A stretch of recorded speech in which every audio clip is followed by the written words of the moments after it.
분이 잘 맞네. 음색도 두 분이 잘 맞아. 잘 만나는데 기분 나쁜 사람도 있나 봐요. 오늘 강의 내용은 감사 신앙이 되겠습니다. 우리 서로 옆 사람하고 인사할 때 감사하는 신앙을 갖겠습니다.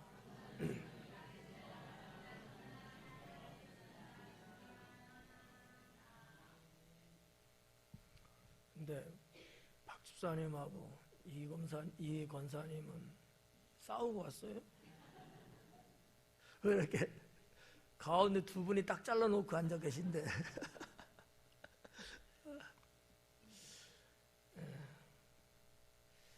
11절부터 19절까지 오늘 본문의 말씀은 여러분들이 나름대로 많이 알고 있는 내용이죠. 10명의 나병 환자, 옛날 말로 말하면 문둥병자. 요즘은 이제 그런 단어를 안 쓰죠. 나병이라고 말하니까.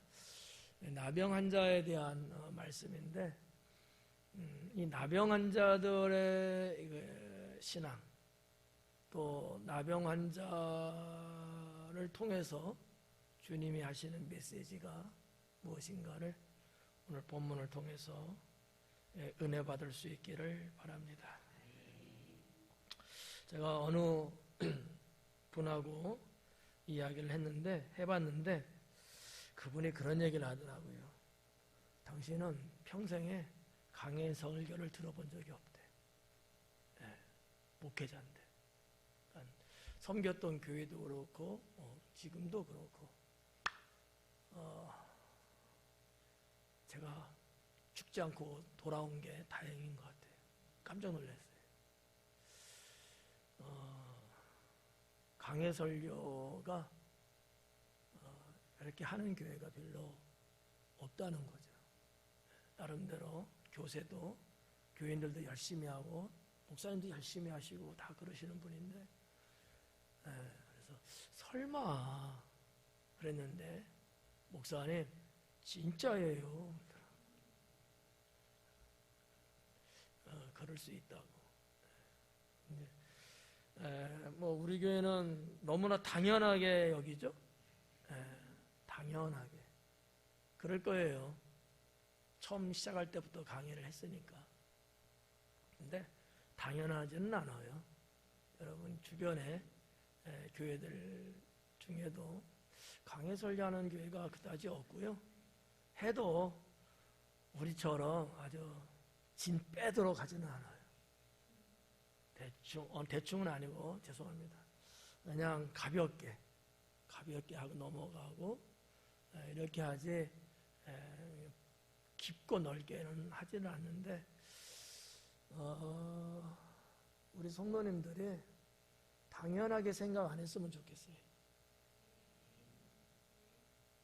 당연하게 생각하는구나. 귀한 시간 아닐까 생각하고요. 자, 하여튼 11절부터 칙칙폭폭 출발하겠습니다.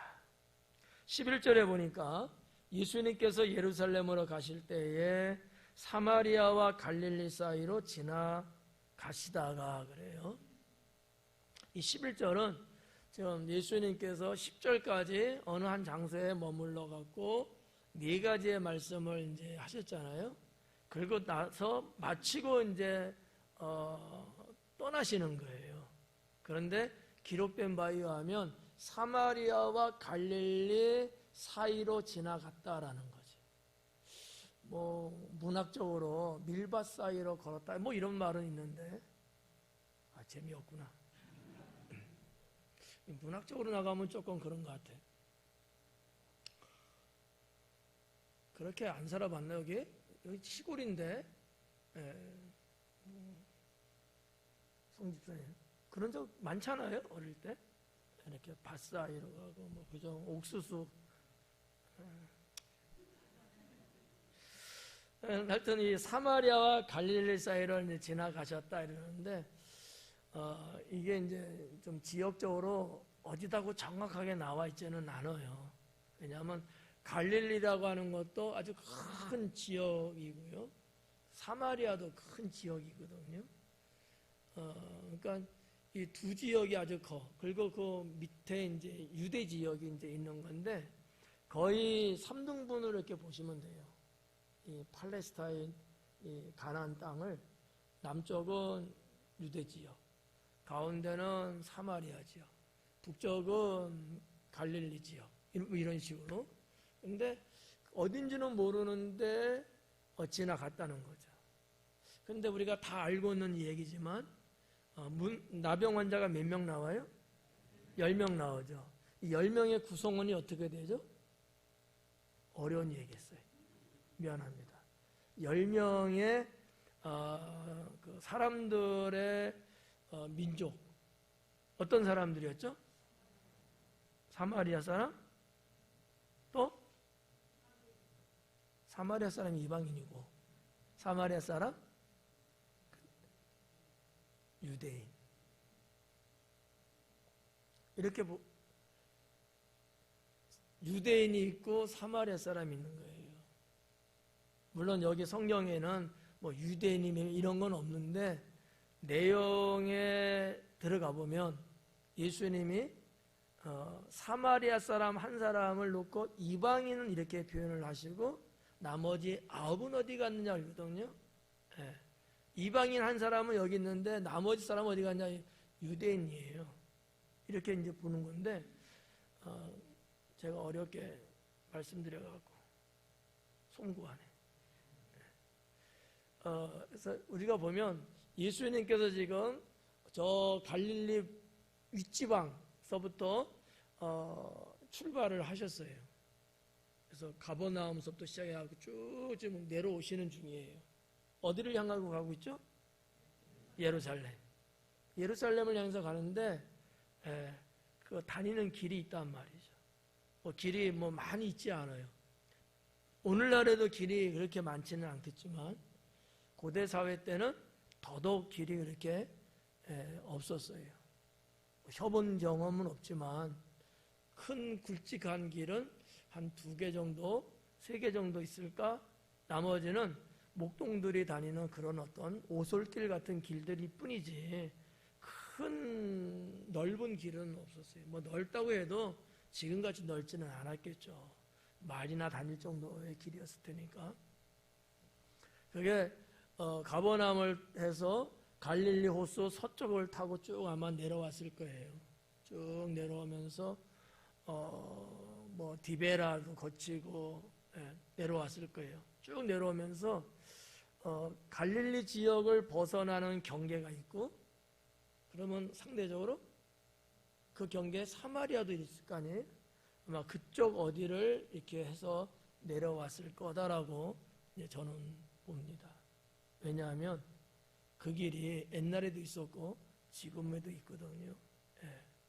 어딘지는 정확하게 몰라요. 동네를 말한다면 어디쯤 될까?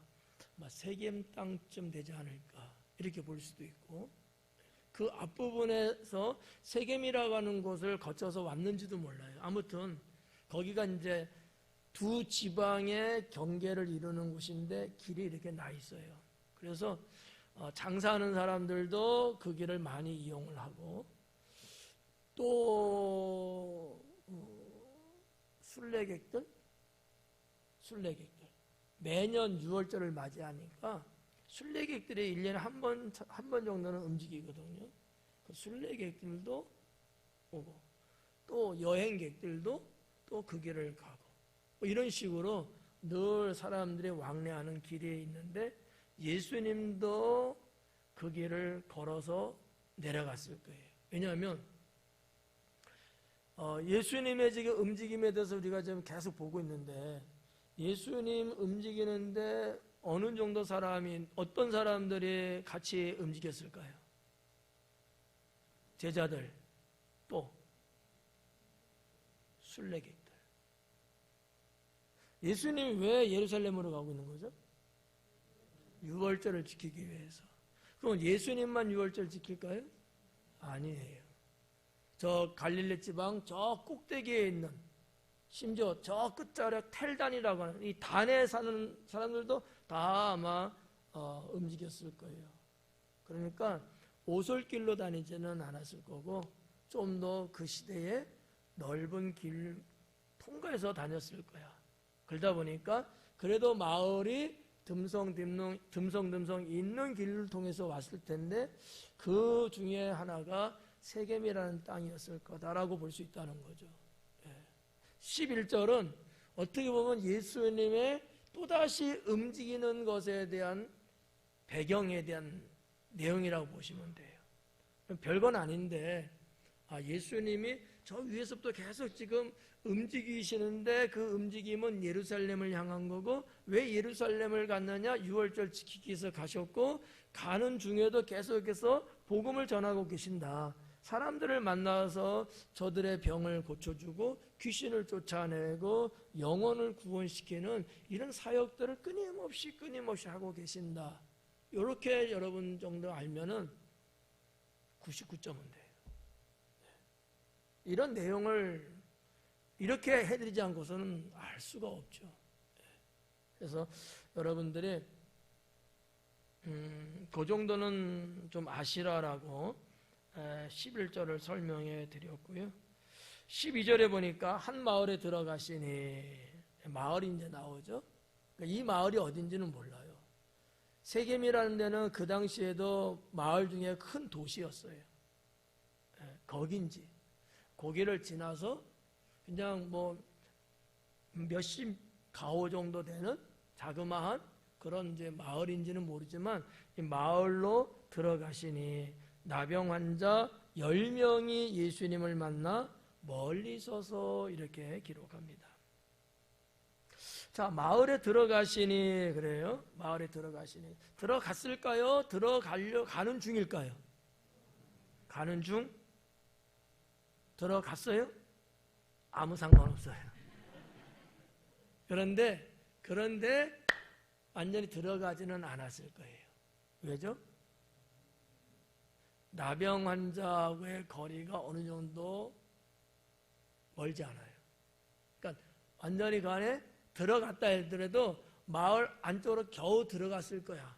나병 환자들은 그 마을 안으로 들어가 살 수가 없으니까. 이런 걸 보면은 지금 어느 상태구나라는 걸 이제 알 수 있는 거죠. 그래서 10명이 예수님을 만나 멀리 서서, 그런데 여기서 이 나병 환자라는 거죠. 나병 환자. 이 나병 환자는 아까도 말했지만 우리가 옛날에 말할 때 문둥병 이렇게 이제 말하는 건데, 나병에 걸리면 다 죽는다라고 봤죠. 우리나라도 마찬가지고 예수님 당시도 마찬가지고요. 예수님 당시 또 그 이전 시대에 이 문둥병들을 나름대로 좀 많이 좀 걸렸던 것 같아요. 근데 이 문둥병을 보는 두 가지 시선이 있어요.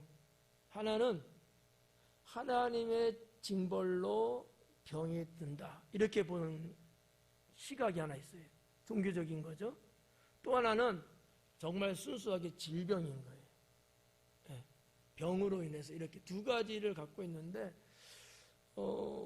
여기 있는 이 문둥병은 아마 지금은 뭐 없어지고 뭐 고치고 이러지만 우리나라도 문둥병, 나병 걸리면 다 죽었다고 이렇게 실제로 죽어서 나가기도 하고, 우리 요 당진 가까운 곳에도 이 나병 환자들 모여 사는 곳이 지금은 없겠지만 없겠지. 있나 지금도? 지금은 아마 없어졌을 거예요. 어디? 초락도? 초락도는 당진이고, 그게 말고도 저 용현 위쪽에도, 거기에도 나병 환자들이 마치 집성전을 이루듯이 좀 모여서 살고 이제 그랬었는데, 어느 정도의 병세냐 하면 일단은 기본적으로 진물, 고름이 나오고 썩어 들어가고, 그래서 멀쩡하던 팔도 어느 날 갑자기 뚝 떨어져요. 그만큼 심각한 거야. 머리도 다 빠지고요. 눈도 그냥, 여러분 눈은 안 빠지잖아. 그죠? 근데 눈도 어느 날 갑자기 툭 빠질 수도 있고 말이죠. 이거 뭐 어떻게 대책이 안 서는 거예요. 그러다가 장기 깊숙이 다 퍼지니까 결국 이제 사망에 이르게 되는 무서운 병 중에 하나죠. 근데 이제 뭐 세월이 많이 오고 현대 의학이 많이 이제 발전하면서 문둥병을 이제 두 가지로 이제 보고 있는 거죠. 감염이 되는 문둥병이 있고 감염이 안 되는 문둥병이 있고 이렇게. 예. 나머지는 이제 의사 선생님한테 물어봐요. 저는 여기까지만. 하여튼 문둥병에 대한 이런 것들이 각 나라마다 사실 있었어요. 마치 옛날 중세 시대 때 유럽에서 유럽 전역을 휩쓸었던 흑사병 같은 그런 것처럼 걸리면 뭐 여지없이 그랬는데 이 중동 지역도 문둥병들이 꽤나 있었다는 거죠. 모세의 누이 미리암도 문둥병 걸렸다 그랬잖아요. 그는 왜 걸렸어요? 하나님의 징벌로. 불평하고, 모세가 지도자인데 지도자한테 불평하고 원망하고 퉁퉁거렸다는 거죠. 그래서 하나님의 징계로 문둥병이 들어온 거죠. 그리고 살았대 죽었대요? 죽었어요. 죽었어. 지금 없잖아. 그는 병 걸려서 결국은 죽습니다. 자, 아무튼 뭐 이렇게 문둥병이라는 게 지금 시대는 우리가 볼 수 없는 거지만 저 어릴 때만 해더라도 사실 좀 많이 있었던 병이죠. 유명한 그 나병 환자들이 모여 살던 소록도 혹시 가보신 분 계세요? 없네. 오전 예배는 좀 한 두세 명 있더라고. 박기숙 집사님 고향이 고흥이거든요. 그 밑에가 바로 소록도 섬이에요. 근데 저도 한두 번 가봤는데 괜히 무섭죠. 혹시 감염될까 봐 이런 거. 근데 뭐 그러진 않고 아마 지금도 남아있는 분들이 계실런지는 할 때 모르겠습니다만은 아무튼 이 문둥병이라는 게 이런 건데 여기 보니까 멀리 서서 그래요. 왜 이들은 예수님 마을로 지나가시는데 왜 멀리 서 있었을까라는 거죠. 그 두 가지가 이유가 두 가지인데 하나는 감염될까 봐 하나, 또 하나는 종교적으로 부정하다 하기 때문에. 그러니까 의학적으로는 감염의 문제고요. 종교적으로는요 가까이 갈 수가 없어요. 나병은 부정한 거로 봤기 때문이죠. 그래서 레위기 13장에 보면은 이 나병에 대해서 기록을 하고 있거든요. 나병 환자는 어떻게 해야 된다. 이 처신에 대한 네 가지를 기록을 했어요. 하나는 옷을 찢고 머리를 풀어헤치고 그래야 된다는 거죠. 문둥병 걸리면. 또 하나는 큰 소리를 막 외치는 거예요. 나는 죄인이다 뭐 이런 것처럼. 나는 죄인이다. 나는 죄인. 이런 것 같은 거. 또 다른 말로 말하면 나는 부정하다. 뭐 이런 말. 그런 거를 통해서 사람들이 주변에 못 오게 하는 거예요. 격리를 해야 되는 문제니까. 또 하나는 윗입술을 가렸다 그래요. 여러분 입술은 몇 개예요? 하나잖아. 윗입술, 아랫입술. 그죠? 근데 성경에는 레위기에 윗입술을 가리웠다 그랬거든. 윗입술을 가려라 이렇게 기록했어요. 그럼 어떻게 해야 되지? 가리려면? 이래야 되나? 근데 제 생각은 그건 아닐 것 같고 손으로 이제 가렸을 거예요. 왜일까? 감염을 방지하기 위해서. 우리 코로나도 겪었습니다만 여기 마스크 쓰신 분들 계시네? 왜 썼어요? 하여튼 그래서. 근데 그때는 마스크 이런 게 없잖아요. 그러니까 아마 손으로 말을 하게 돼 이렇게 되면 그러니까 아마 이렇게 가렸는지, 아니면 뭐 입 모양이 뭐 한몰이 생겨서 그러는지 모르겠지만 제 생각이에요. 그래서 입을 가리는 건데, 성경에서 구약시대 때 성경에서 입을 가린다는 것은 무슨 뜻을 갖고 있냐면 수치스럽다라는 뜻을 갖고 있어요. 그러니까 내가 나병이 걸렸다는 것은 수치스러운 일이다라고 본 거죠. 하여튼 뭐 이러한 게 있고요. 또 하나 마지막은 진 밖에 나가 살라는 거예요. 혼자 진 밖에 나가 살지어다 그랬거든요. 진이라는 것은 그 마을, 동네를 말하는 건데, 동네 바깥에 나가 살라는 그런 거죠. 그래서 이 한 네 가지가 그 레위기 13장 45절, 46절에 이제 기록이 되어 있는 내용인데, 하여튼 뭐 여기 10명의 나병 환자. 근데 여기는 지금 두 민족이 섞였어요. 그죠? 이 섞일 수 없는 민족 아니에요? 사마리아 사람하고 유대 사람인데, 그렇죠? 근데 왜 어떻게 같이 있는 거죠? 둘 다 병자들이니까. 그러니까 아마 그 부분은 거의 이렇게 서로 안 따졌던 것 같아요. 그래서 이 동네 바깥에 이렇게 나병 환자들이 좀 모여 사는 데가 아마 있었던 것 아닐까, 이렇게 이제 봐지는 거고요.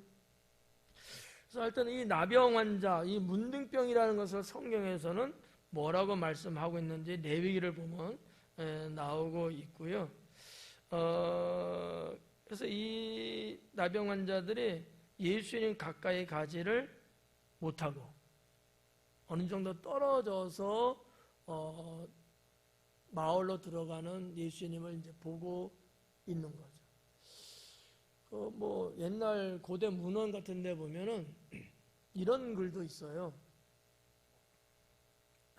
나병 환자하고 길을 같이 걸을 때는 동쪽에 서지 마라, 그런 말이 써 있어요. 왜 동쪽으로 서지 말라고 하냐면, 이 팔레스타인 가나안 땅은 서쪽 지중해에서 바람이 불어서 동쪽으로 가거든요.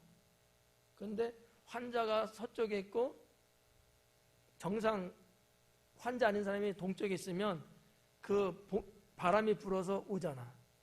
그러면 병균이 그렇게 전달되니까 막 그래서 그런 것 같아요.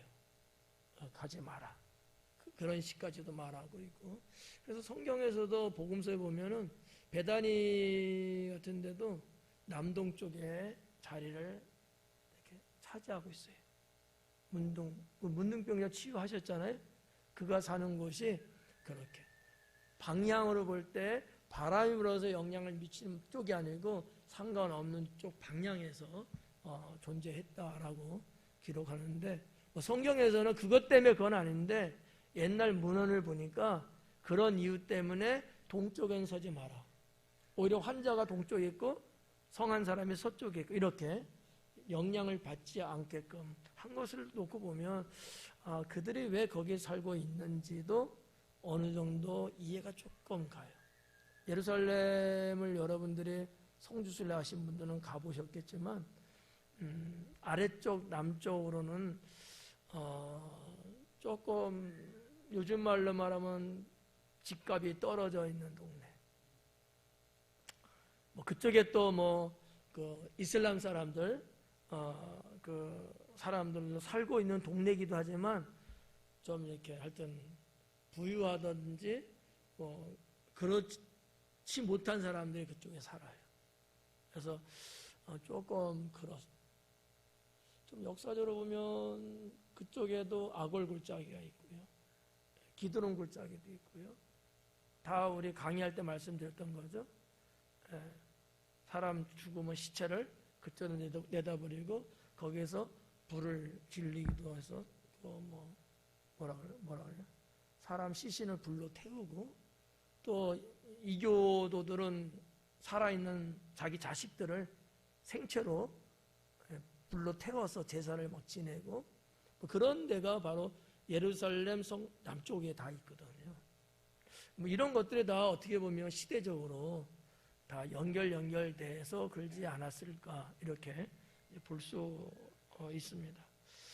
자, 아무튼 여기서 12절에서는 이제 그런 부분들이 이제 있는데 하나 여러분에게 소개하고 싶은 가장 중요한 게 있어요. 예수님을 만나라는 단어입니다.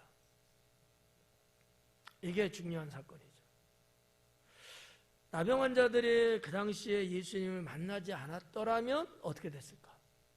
그냥 그렇게 누구처럼 앓다가 죽는 거잖아요. 그나마 이 10명의 나병 환자들은 예수님을 만났다는 거죠. 자신의 생이 바뀌어버린 거예요. 오늘날 우리도 마찬가지 아닐까. 영적으로 보면 우리도 어떻게 보면 나병 환자 같은 사람일 수 있어요. 영적으로. 영원히 죽을 수밖에 없고 죄악으로 우리의 영혼이 전부 다 고름이 터지고 살이 문드러지고 뼈가 이격이 생기고 막 이런. 그런데 우리는 예수님을 만나고 구원을 받고 새로워지고 모든 죄악은 다 씻겨지고 새 생명을 얻었잖아요. 그러니까 이 나병 환자는 육적으로 병이지만 영적인 이런 또 병이 있는데 한번 생각을 해보는 거예요. 우리가 만약에 예수님 만나지 않았다면, 못했다면 우리는 오히려 나병 환자보다도 더 불쌍한 사람들이 아니었을까라는 거죠. 그래서 예수님을 만난다는 게 생애에 있어서 가장 중요한 것이다 라고 저는 믿습니다. 그래서 여러분들이 별것 아니지만 당연하게 생각하겠지만 꼭 그렇지 않다. 여러분이 예수님 만났다는 것이 여러분 일생일대에 가장 중요한 사건이 아니겠느냐. 그러면 나병 환자들이 결과론적으로 고침받고 감사하고 그런 것처럼 우리도 늘 하나님께 감사함을 갖고서 살아야 된다라고 하는 거예요. 감사하며 살아야 된다. 자, 13절 말씀해 보니까 소리를 높여 이르되 그래요. 소리를 높여 이르되. 소리를 높였대요. 누가? 10명의 나병 환자들이 소리를 높였대. 헬라 성경에도 보니까 정말로 문자적으로 소리를 높이 질렀다 이렇게 돼 있거든요. 큰 소리를 질렀대요. 왜 그랬을까? 예수님과 거리가 어느 정도 멀었을 거예요. 그 납비들이 말하는 책을 보니까 뭐라고 써있냐면 최소한 30m 이상은 뛰어야 된다 이렇게 돼 있어요. 나병 환자들하고. 그러면 우리 성전 현관 저 뒤에 창서부터 저 끝에 정도 아마 될 거예요. 거의. 이 정도는 떨어져서 있어야 된다는 거야. 뭐 공식적인 건 아니지만 그 시대에 납비들은 그렇게 가르쳤고 말을 했다고 하는 얘기죠. 그러니까 아마 적어도 이 정도도 더 떨어졌을 것 같아요. 마을로 지나가는데 들어가시다가 했으니까 아마 안 들어갔어도 30m 이상은 떨어졌을 것 같고 들어갔다면 훨씬 더 떨어졌을 거예요. 근데 그것 때문만 큰 소리를 외친 거는 제가 볼 때 아닌 것 같아요. 좀 과학적 이론을 놓고 한번 보면은 거기에는 건물들이 없었을 거예요. 그냥 황량한 광야일 뿐일 거예요. 사막도 같이 껴있고 이런데 소리를 하면은 소리가 어떨까요? 울리지가 않아요. 소리가 안 울려요. 건물들이 있으면은 소리를 지르면 소리가 벽을 딱 치고 잔향이 오거든요. 소리가 들려온다고요. 메아리 치듯이. 아무것도 없어. 부딪히는 게 없어요. 그러면 소리를 외치면 그냥 쓱 없어져 버리거든. 그러니까 소리를 더 크게 질렀을 거예요. 왜? 이 기회를 놓치면 안 되잖아요. 정말 있는 힘을 다해서 외치지 않았을까라고 하는 거죠. 우리가 주님을 찾을 때도 그러한 심령으로 찾아야 된다는 거죠. 네, 그런 심령으로. 찬양 한 장을 부를 때도 그렇게들 부르시나요? 그래야 되는 거예요. 좀 있으면 죽을런지도 모르잖아. 그렇지 않아요? 여러분 앞으로 한 20년 더 살 자신 있어요? 없는 거예요. 내 생이 여기서 지금 끝날 수도 있거든. 그러니까 나에게 주어진 이 시간, 이 기회라고 하는 것을 너무 가볍게 생각하면 안 돼요. 항상 귀하게 생각하고 최선을 다하는 신앙, 이게 중요하다고 저는 봅니다. 저도 목이 막 쉬어 있잖아요. 저 뒤에서 찬양할 때도 내가 낼 수 있는 소리를 다 내서 찬양을 해요. 근데 좀 있으면 강해야 되는데 좀 목소리 좀 아껴서 그래도 괜찮잖아요? 그런다고 여러분이 저한테 뭐라 안 할 거 아니야. 근데 그건 내 신앙이 아닌 거예요. 찬송 한 장을 부르더라도 내 신앙은 내 생명을 거기다가 여서 부르는 겁니다. 예를 들면 그렇다는 거예요. 이 10명의 나병 환자들이 그냥 소리 지르는 것은 아닐 거라고 저는 보는 거예요. 강해를 하면서 드리는 말씀이에요. 목숨을 다해서 아마 불렀을 거다 아는 거죠. 이따가 나머지 이야기를 또 할게요. 소리 지르는 것이 단순하게 그런 것 때문만일까? 아니다라는 것을 지금 말하면 재미없잖아. 이따가 또 말씀을 드릴게요. 자, 이 소리를 높여서 부르는데 예수 선생님이여 라고 불러요. 예수 선생님. 여기서 선생님이라고는 에스피타타라는 단어를 사용을 했어요. 근데 독특해요. 에스피타타라는 단어는 어떤 뜻이냐면 뭐 주인이라든지 감독이라든지 뭐 지도자라든지 뭔가 괄목하고 뭔가 내 생에 있어서 큰 어떠한 것 영향을 줄 수 있는, 아니면 그만한 어떤 권력을 갖고 있어서 나에게 그런 영향이 될 수 있는 이런 존재들을 할 때 에스피타타라는 단어를 고대 사회에서 썼거든요. 헬라 서적들도 보면은. 근데 여기 지금 이 나병 환자들이 예수님을 향해서 그렇게 표현했다는 거예요. 이게 좀 이상한 거야. 왜냐하면 그 당시에 보편적으로 말할 때는 그런 식으로 부르지를 않았어요. 뭐 납비라고 뭐 한다든지 납비. 보편적이죠. 종교적인 선생님 납비라고 보통 말했거든요. 예수님을 향해서 납비라고 말한 적들도 있어요. 또 아니면 일반적인 일반적으로 선생님 할 때는 디다스칼로스라는 단어를 썼어요.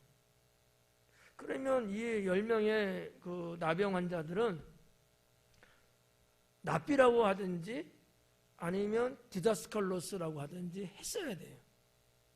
근데 그 단어를 쓰지 않았고 이들은 에피스타타라는 단어를 썼다는 얘기예요.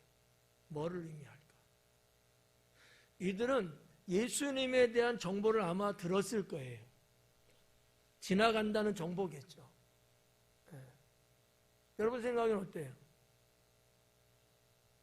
제가 너무나 공상과학 같은 이야기를 하죠? 아니, 이해가 가요? 뭐 지금이야 뭐 인터넷이나 어쩌냐 그러지만 그 시대도 나름대로 사람의 입에서 입으로 퍼지는 소문이 보통 빠른 게 아니었어요. 그리고 예수님이 어떤 존재입니까? 그 지역사회에서는 이미 어느 정도는 알아요. 들었을까? 그러지 않고서 예수님 마을로 들어갔는데 거기 딱 가서 있었겠어요? 이렇게 한번 생각해 봐요. 우연일 수도 있지 않아요? 이렇게. 우연일 수도 있지 않아요? 그렇죠. 우연일 수도 있어요. 어떻게 생각하셔요?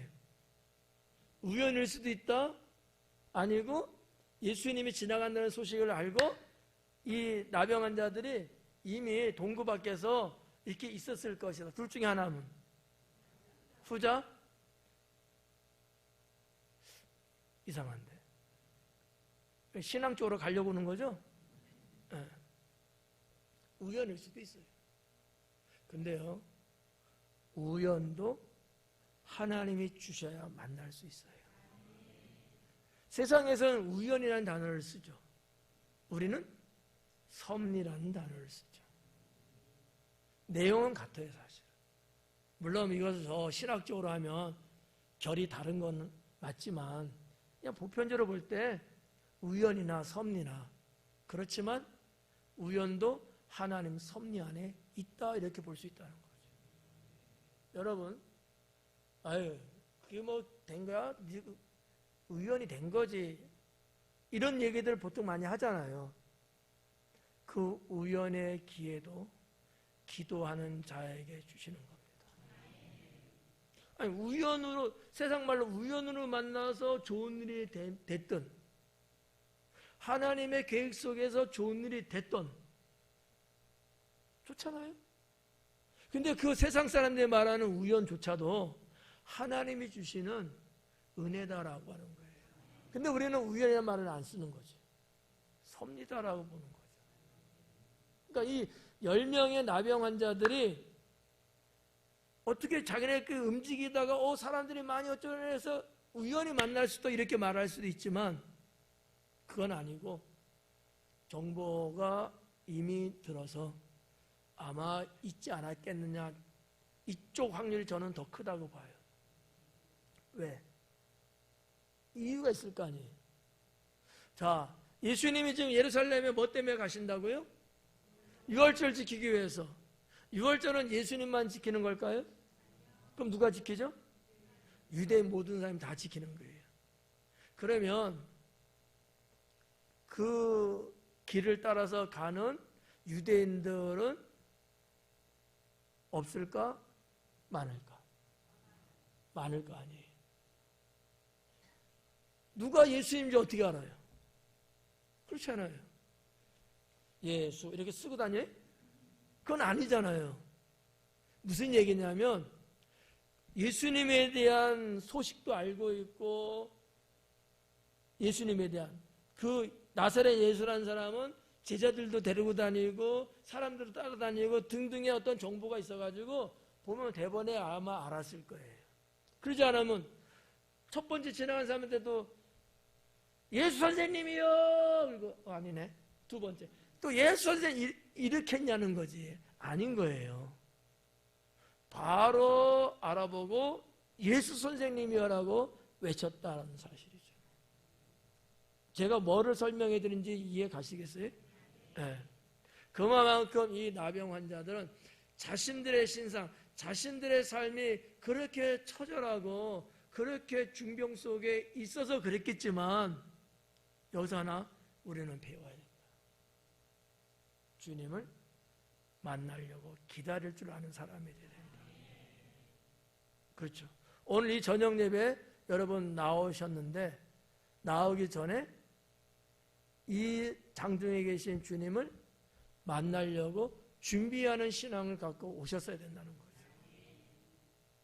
조금 부담은 되죠? 이 말 듣고? 네, 괜찮아요. 다음부터 안 그러면 되니까. 이런 것들을 우리가 이 말씀 써서 배워야 된다는 거예요. 아니, 나병 환자도 이런데 그들의 신앙이 무슨 예수님을 뭐 진짜 뭐 구세주로 보고 믿고 그랬냐? 아니에요. 한 번도 만나본 적도 없어요. 나병 환자는 나병 환자뿐이야 그냥. 그럼에도 불구하고 그들은 처지가 그래서 그렇다고 여러분 변명하기보다도 저 사람들이 저렇게까지 예수님을 만나려고 했구나. 그랬더만 정말 만났네. 문제 해결됐네. 나도 그러면 주님을 만나려고. 네. 제 얼굴 보려 오셨어요? 주님께 예배드리러 오셨어요? 좀 섭섭하다. 분명히 여러분의 신앙 그거잖아요. 주님께 예배드리려고. 주님이 여기 계셔야 안 계셔요? 그거 봐.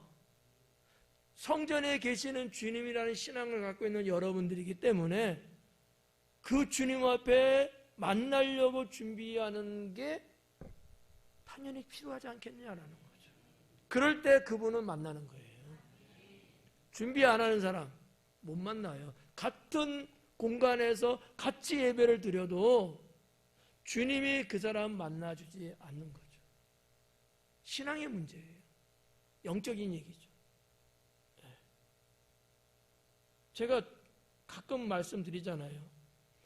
이 성전에 주님이 계시는 것을 우리 성도들 중에서 가끔씩 만난다는 고백을 해요.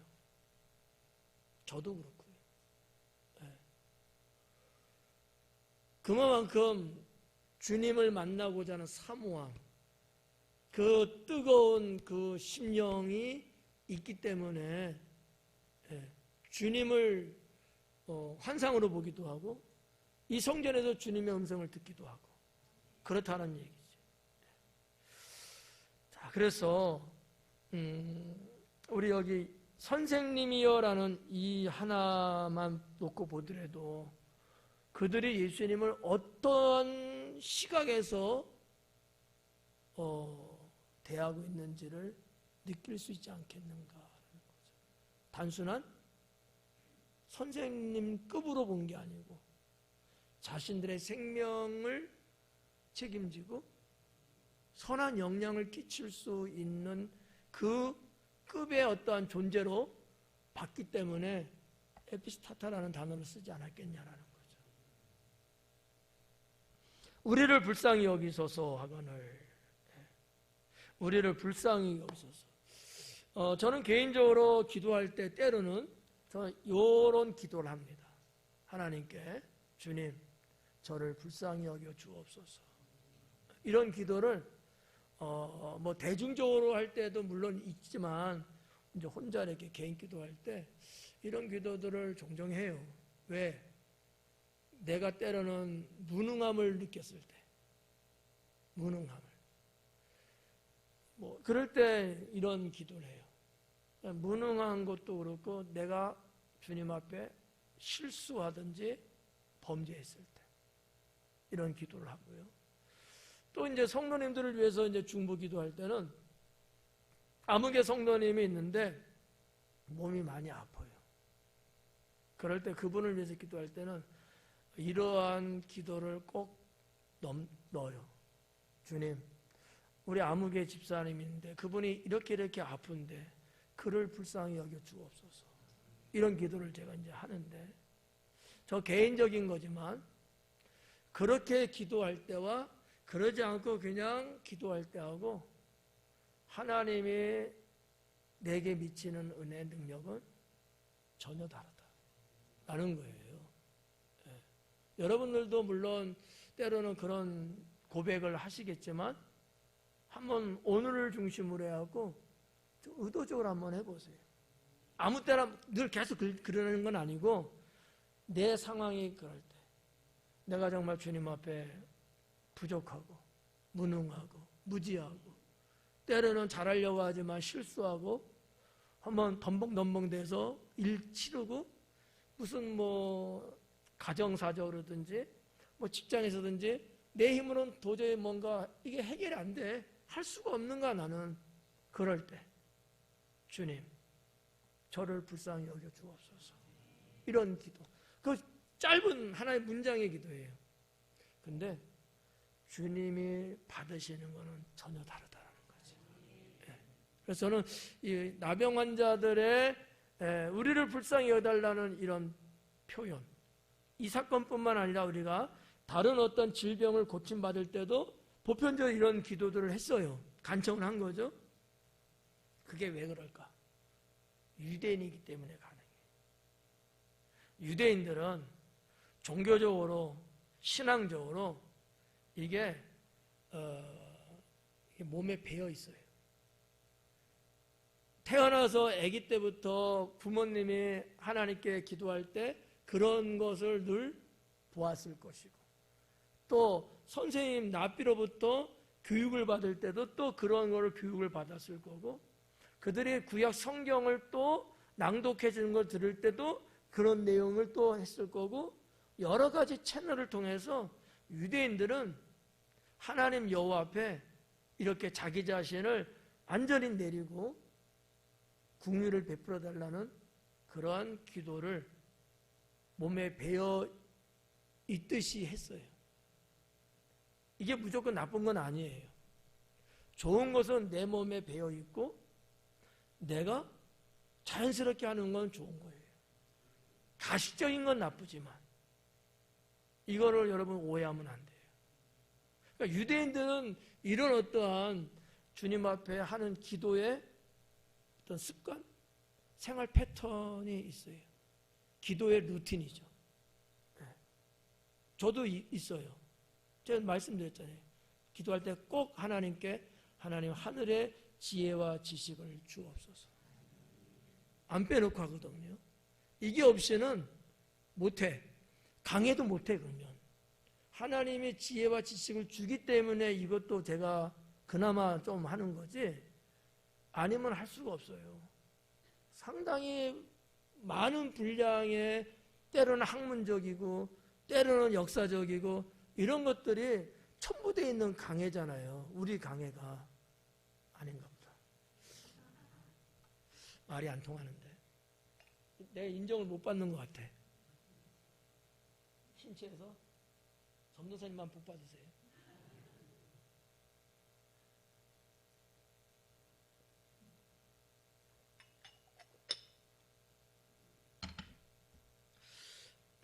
그래서 하여튼 뭐 그게 내 기도의 루틴이 이러이러한 기도는 꼭 이러이럴 땐 꼭 하고 이런 게 있다는 거지. 여러분들도 신앙생활 하시면서 나만의 그런 루틴, 영적인 루틴 이런 거는 갖는 거 꽤 좋습니다. 때로는 내가 그렇게 못할 때가 있거든요. 그런데 그게 루틴, 다른 말로 하면 그게 습관화돼 있으면요, 내가 의지적으로 못할 때 나를 하게끔 이끌어가요. 이게 좋다는 거야. 근데 여기서 하여튼 나병 환자들이 그렇게 지금 고백하고 있는 거죠. 우리를 불쌍히 여기소서, 이런 식으로. 그 다음에 14절 보니까 보시고 이르시되 가서 제사장들에게 너희 몸을 보이라 하셨다니. 이거 나병 환자들이 볼 때 이거 뭔가 사인이 이게 안 맞았나? 이거 괜히 이게 헛다리 짚었나? 상당히 고민스러웠을 거예요. 나병 환자들은 뭐를 생각하고 우리를 불쌍히 여겨달라고 했을까요? 네? 병 고치는 건데 그냥 말로만? 아닐 거 아니에요. 그죠? 왜냐하면 쭉 스토리가 들어왔던 거 있을 거고, 또 유대인들은 당연히 안수하는 게 이 제사장이나 선지자들의 루틴이에요. 손을 얹는다라는 거. 그게 이제 안수거든요.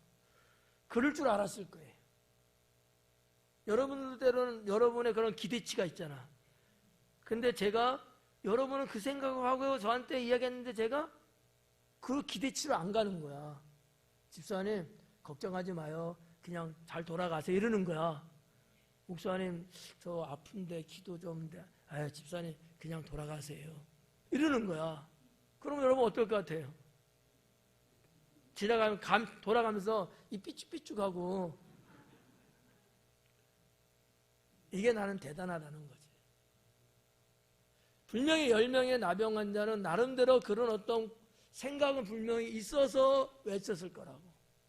근데 예수님은 오라고 그러는 게 맞든지 예수님이 가시든지, 예수님은 그런 걸 두려워하지 않는 분 아니까 자기들뿐만 아니라 나병 환자를 고친 경우도 있고 귀신을 내쫓는 경우도 있고 죽은 자를 살린 것도 있고 다 주님이 가까이서 친히 하셨거든요.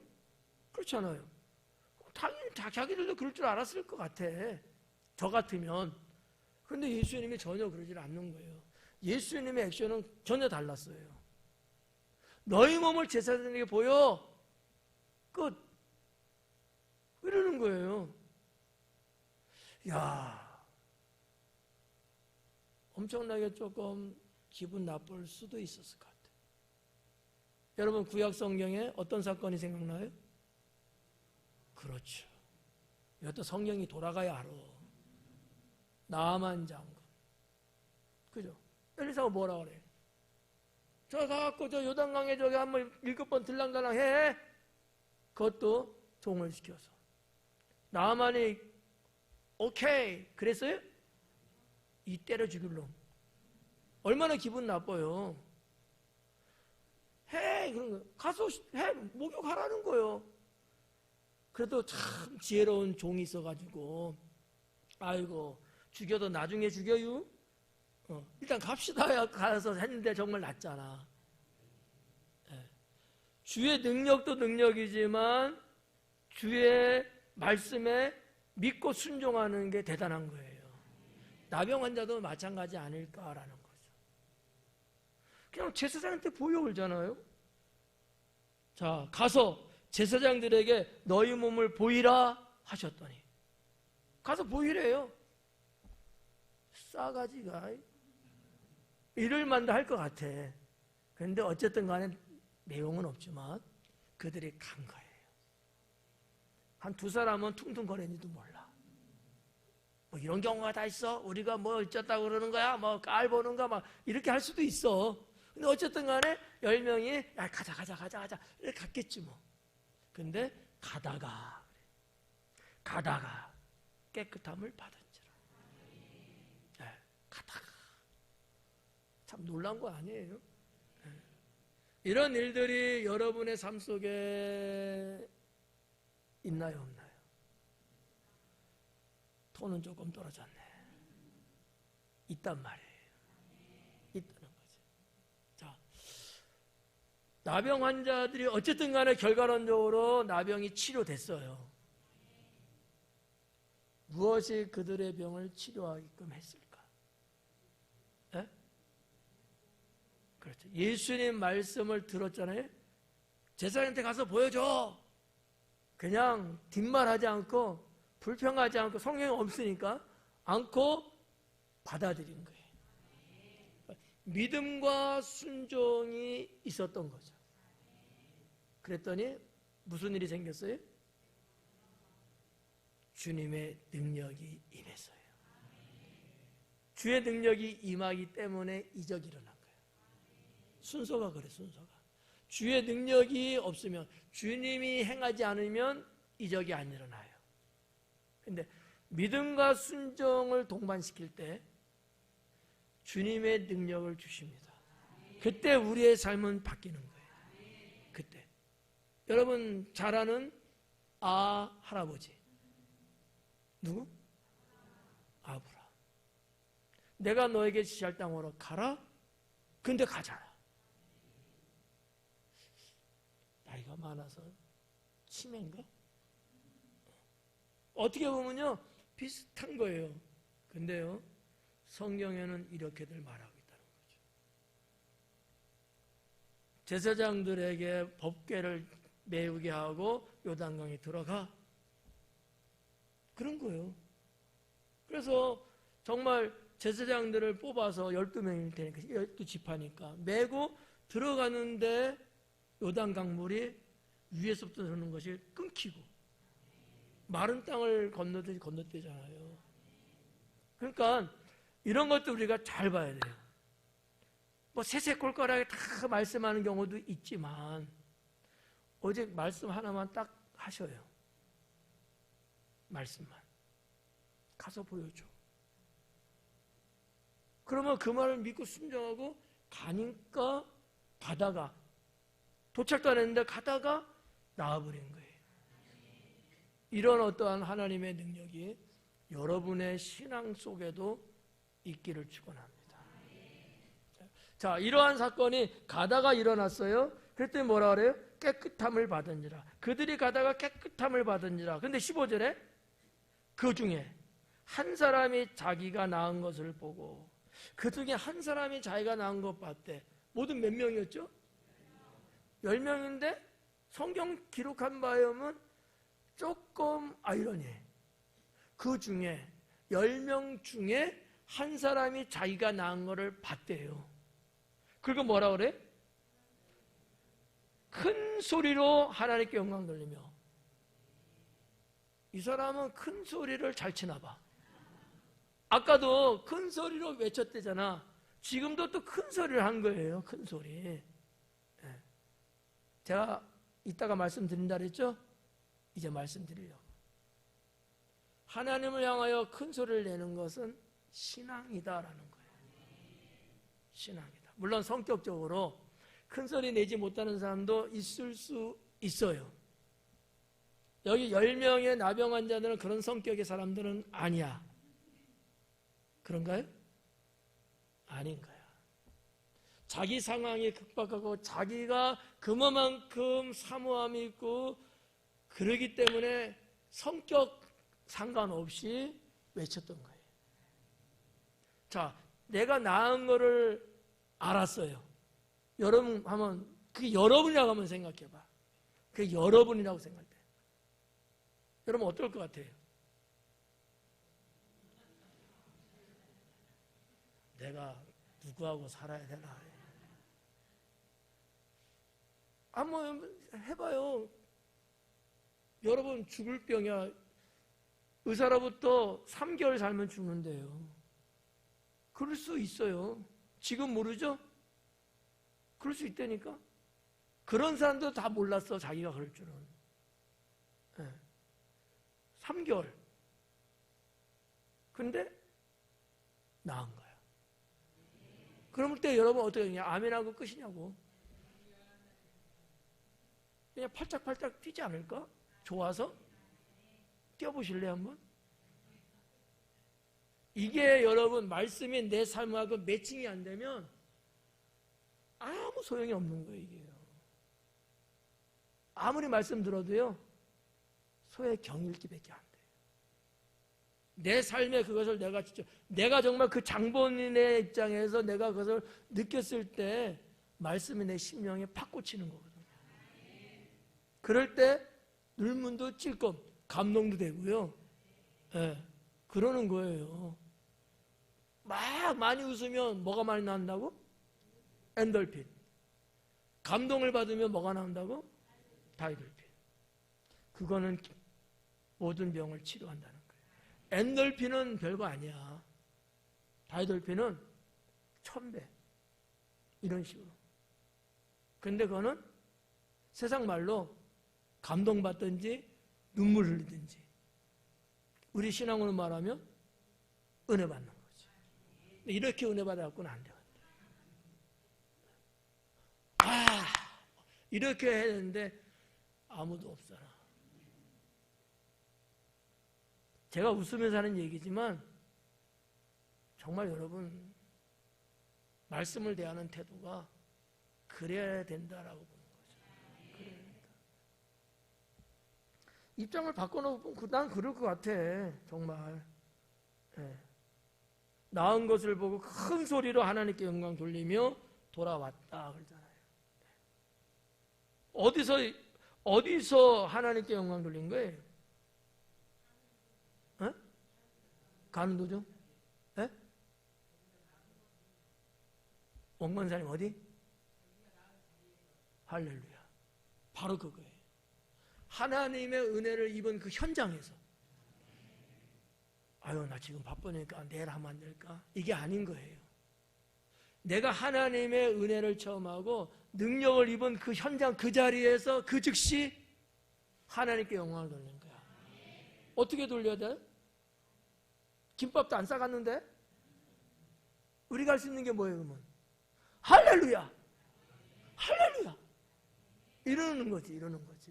그렇잖아요. 무슨 뭐 김밥이 있어요? 아니면 뭐 무슨 헌금 드리려고 돈을 싸갔겠어요? 없잖아 그런 거. 있는 그 자리에서 이게 뭐야? 깜짝 놀라면서 막 미쳐 날뛰듯이 막 기뻐하는 거예요. 그러면서 뭐라고 했어요? 사마리아 사람인데 그래도 했을 거야.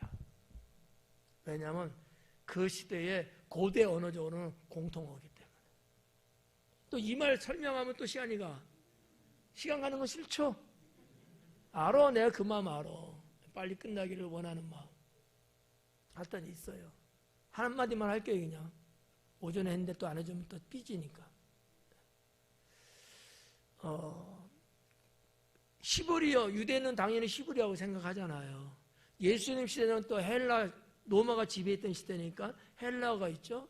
또 하나의 언어가 있었는데 그게 아람어예요. 예수님 당시에는요, 웬만하면요, 3가지 언어를 해요. 아람어. 아람어가 제일 오랜 거죠. 아람어. 역사적인 걸 뺄게 시간이 많이 가고. 아람어. 히브리 할 줄 알지. 예수님들에서 아람어를 많이 쓰셔요.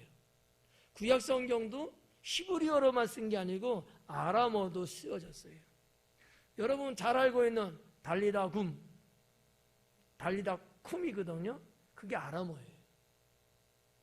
예수님 십자가상에서 돌아가실 때 외쳤던 있죠. 뭐죠? 아람어 할 줄 아는데 그 아람어예요. 에바다 아람어예요. 아람어를 많이 썼어요. 아마 그 당시에는 비록 사마리아 사람이긴 해도 아람어를 쓸 때였거든요. 이 중앙아시아, 지금 이란, 터키라고 볼 수 있는데 아람이라는 국가가 시작한 데가 거기서 바벨론 시대 때 포로에서 돌아오면서 주전 6세기죠.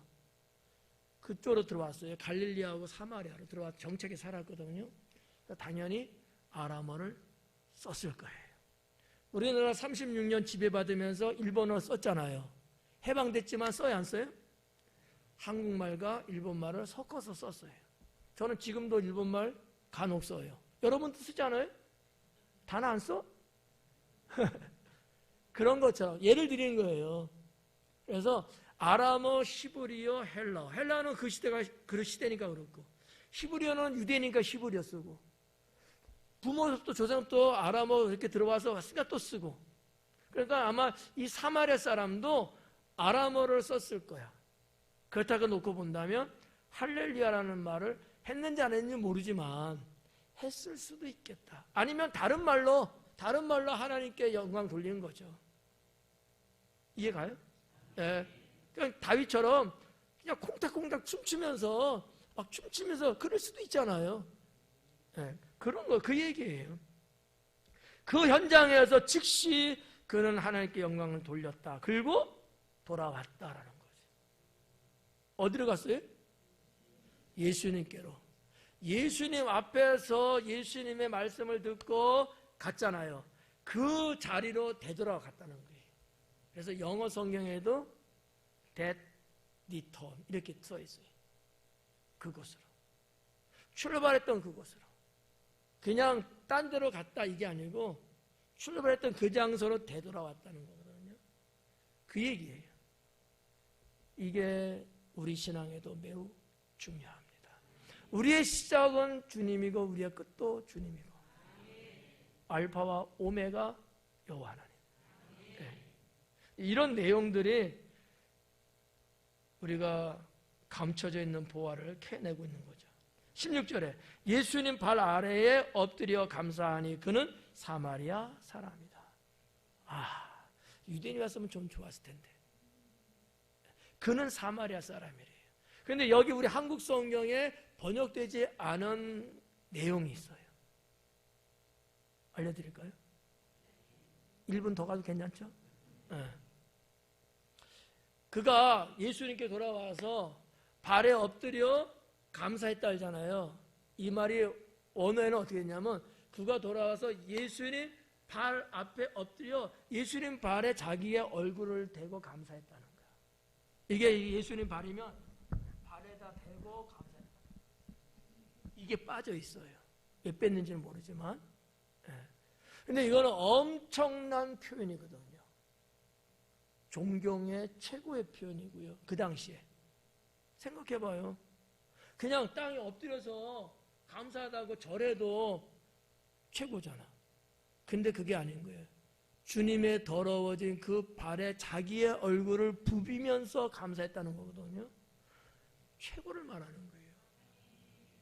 존경과 감사를 최고로 여기고 있다는 얘기인데 그 내용이 좀 빠져서 조금 그래요. 여러분은 지금 그렇게 보셔야 돼요. 돌아와서 예수님 앞에 엎드려 그 발에 자기의 얼굴을 대면서 감사했다는 얘기입니다. 그리고 그는 사마리아 사람이다. 자, 하여튼 시간이 너무 많이 가서 쭉쭉 한번 가볼게요. 17절에 예수님께서 대답하여 이르시되 10사람이 다 깨끗함을 받지 아니했느냐? 그 9은 어디 있느냐? 자, 예수님은 어떤 분이시냐? 모든 사람을 다 사랑하는 분이에요. 유대인 9, 사마리아 사람 하나. 근데 사마리아 사람도 이 은혜를 입은 거예요. 그러니까 하나님은 모두의 하나님이라는 걸 우리가 알아야 돼요. 우리끼리 잘 지내는 건 좋지만 반면에 아직도 주님께 구원받지 못한 분들이 주변에 많잖아요. 그들로 사랑할 수 있어야 돼요. 그래서 예수님이 원수 사랑하라는 거예요. 내가 부족하고 감당이 안 되고 등등 그래서 좀 못하는 거지, 기본적으로 우리가 알아야 될 것은 따지고 갈라치기 하면 안 된다는 거지. 다 구원의 대상이고요. 다 내가 사랑할 사람들이라는 거예요. 그게 예수님 마음이고 그걸 우리가 본받아야 돼요. 그래서 때로는 알면서도 우리는 때로는 사람을 좀 이렇게 갈라놓잖아. 저 사람은 어때서? 이 사람은 어때서? 저는 기독교인, 그리스도인은 그러면 안 된다. 이 사람이 좀 나보다 부족해도, 저 사람이 나하고는 좀 성격이 안 맞아도, 때로는 저 사람이 내 등짝을 하는데 때린 적이 있어도 모두가 다 내가 사랑하고 내가 도와주고 내가 같이 가야 될 사람이다. 이 신앙을 우리가 기본적으로는 가져야 된다는 거죠. 그래서 사람을 편애하면 안 된다. 아셨죠? 예. 잘생긴 사람만 그러면 안 된다. 제가 제일 싫어하는 용어가 그거예요. 어우, 잘생겼네, 이쁘네. 평은 좋지만 자꾸 그런 쪽으로 가면 안 돼요. 기독교인은. 우리 주님 믿는 사람들은요, 그러면 안 돼요. 아니, 코가 2개 달렸으면 어떻고, 콧구멍이 하나면 어떻고. 그것 때문에 그 영혼을 바라보는 그 영혼을 대하는 내 자세가 달라진다? 이거는 잘못된 거죠. 그렇잖아요. 그럴지라도 우리는 그보다 더 무서운 죄를 갖고 있었던 사람들이거든요.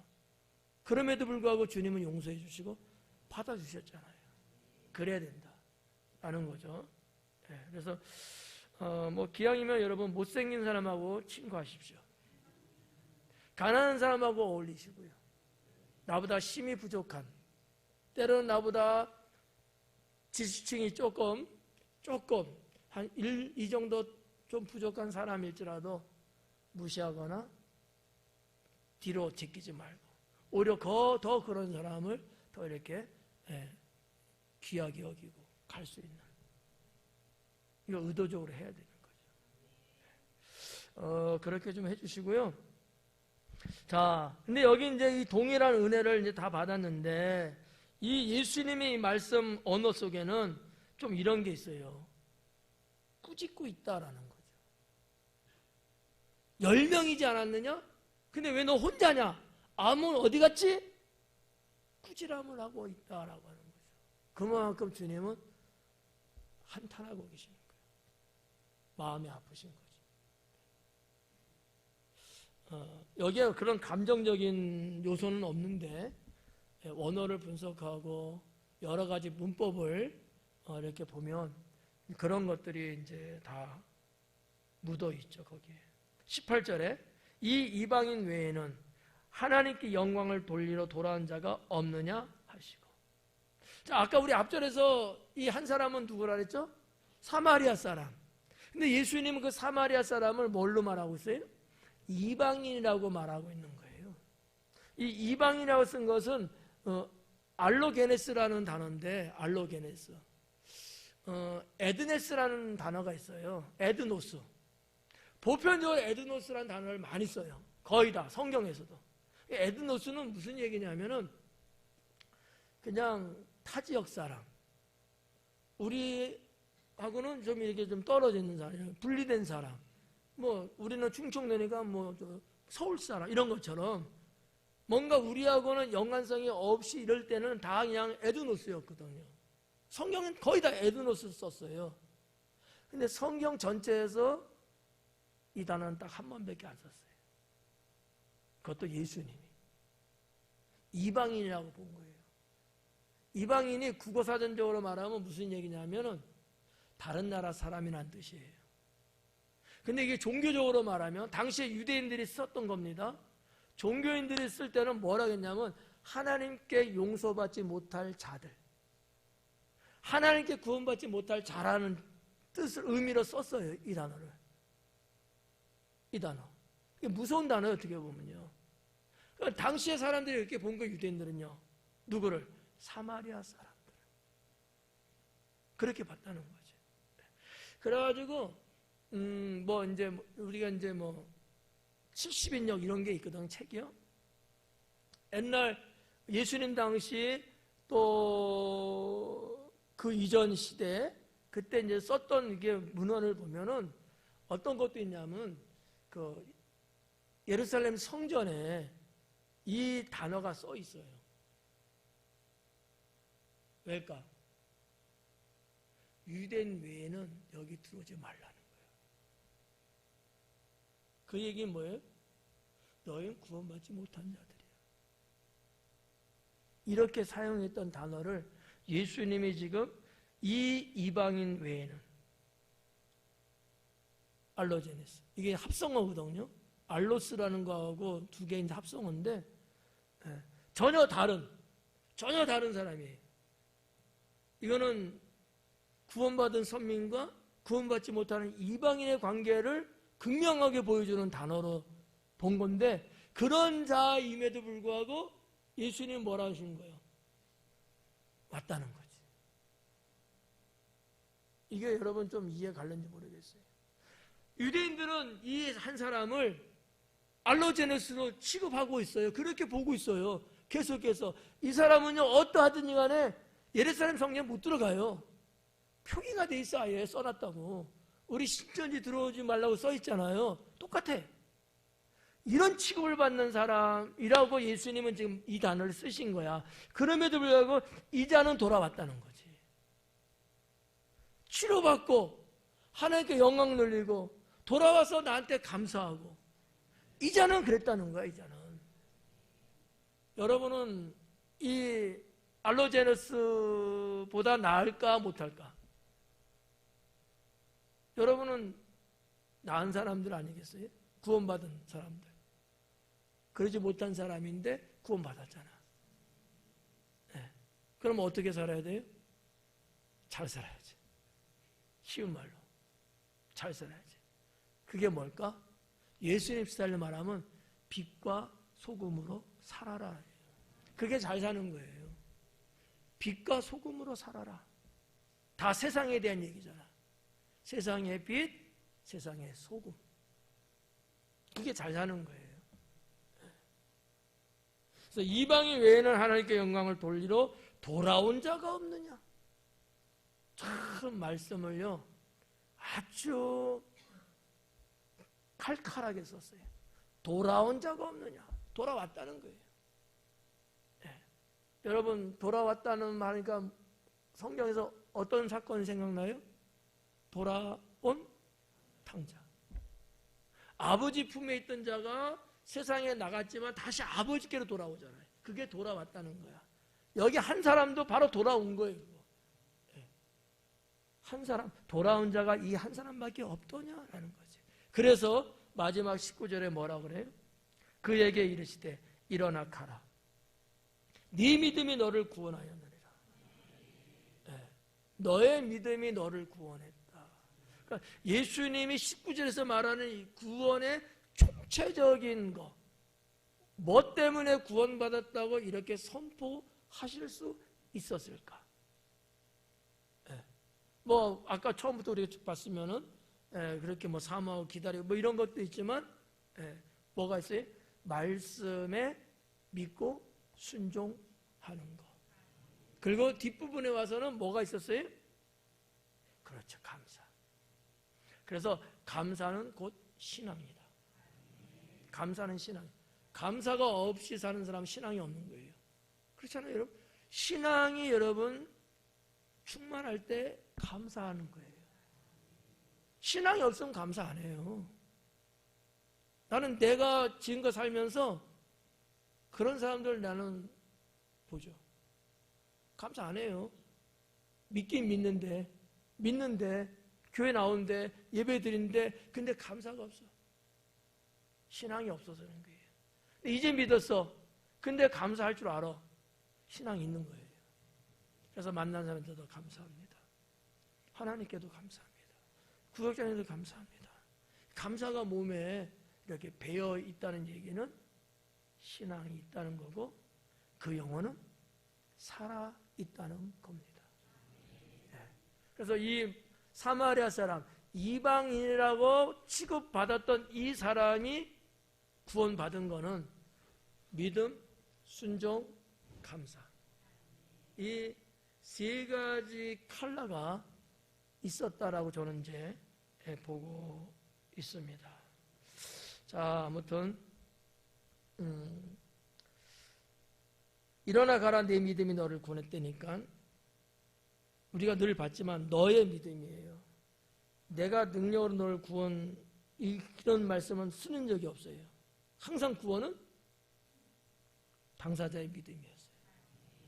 우리도 마찬가지예요.